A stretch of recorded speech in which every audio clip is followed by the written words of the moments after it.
আমার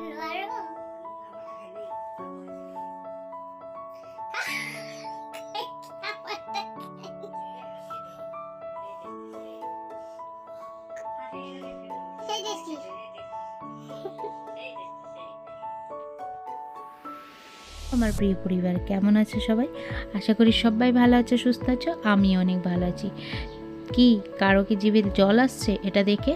মোমো খেতে কে কে ভালোবাসে অবশ্যই কমেন্টের মাধ্যমে জানিও। তো চলো আজ তোমাদের সাথে আমি মোমোর রেসিপি শেয়ার করব, আর সেটাও আবার আমার হাজব্যান্ড বানাচ্ছে। তো চলো, হাফটা আমি কাজ করেছি, হাফটা ও, সম্পূর্ণ মিলিয়ে মিশিয়ে একটা সুন্দর রেসিপি তোমাদের সাথে শেয়ার করতে যাচ্ছি। তো আজকের ভিডিওটাও কিন্তু মনোযোগ সহকারে স্কিপ না করে ভিডিওটা দেখো। তো বন্ধুরা দাঁড়াও, শুধু মোমো বানানো দেখালেই তো হবে না, মোমোর সাথে তো চাটনিটা লাগবে। তো সেই চাটনির রেসিপিটা আমি তোমাদের সাথে শেয়ার করছি।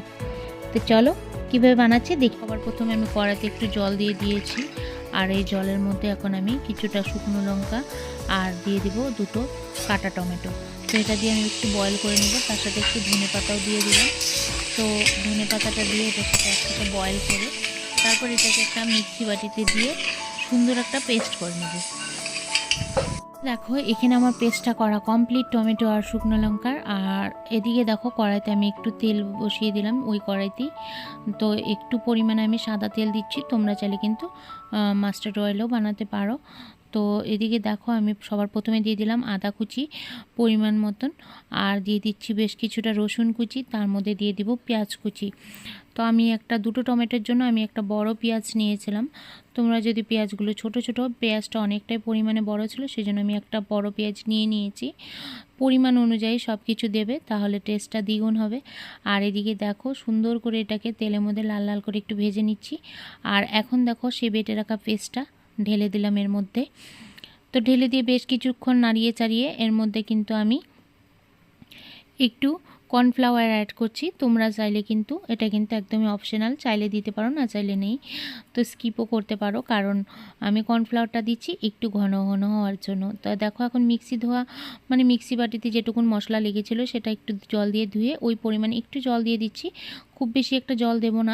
তো বন্ধুরা দেখো মশলাটা আর জলটার সাথে সুন্দর করে একটু মিক্স করে নিয়ে এটাকে এরপরে আমি এর মধ্যে কিন্তু দিয়ে দেবো একটু Kashmiri red chilli powder. Kashmiri red chilli পাউডারটা দিচ্ছি কালারটা আরও বেশি সুন্দর হওয়ার জন্য। এমনিতে তো টমেটো আর শুকনো লঙ্কা লালের জন্য কালারটা শুকনো লঙ্কা গুঁড়োটা দেওয়ার পর সব শেষে দিয়ে দিচ্ছি নুন পরিমাণ মতন।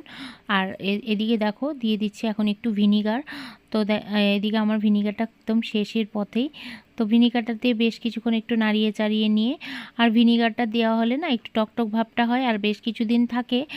তো এখন এর মধ্যে আমি দিয়ে দিব কেটে রাখা কিছু ধনেপাতা। এটা হলো বড় ধনেপাতা, যেটাকে অনেকে বিলাতি ধনেপাতাও বলে থাকো। তো এটা দিলে এটা টেস্ট সেন্টটা আরও বেশি ভালো হয়। তো সেই জন্য এটা আমি দিয়ে দিচ্ছি।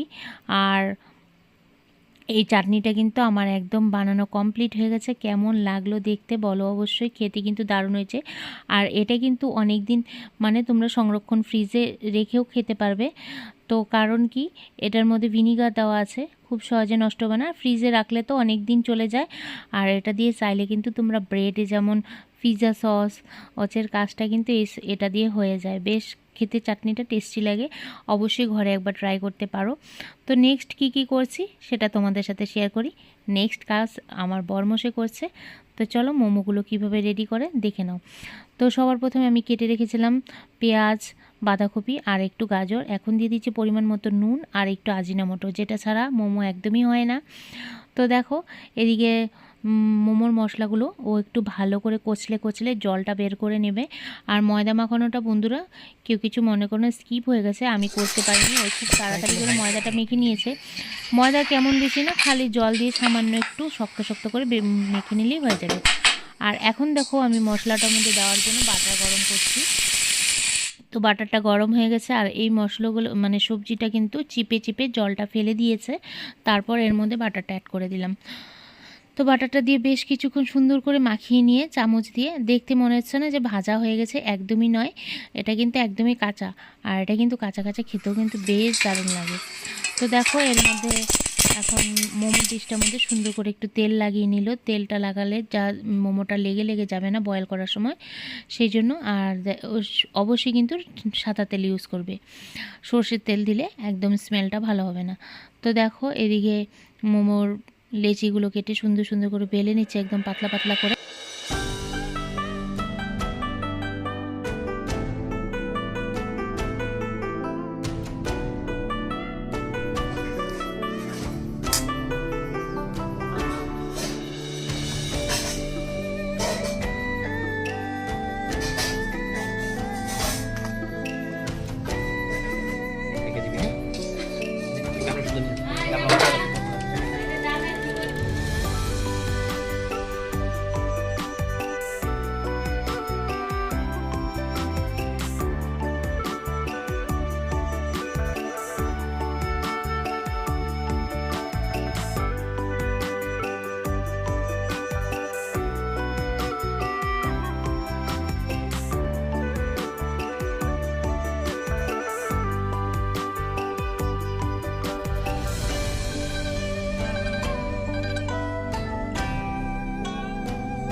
তো বন্ধুরা চলো আজকের ভিডিওটা এখানেই শেষ করছি।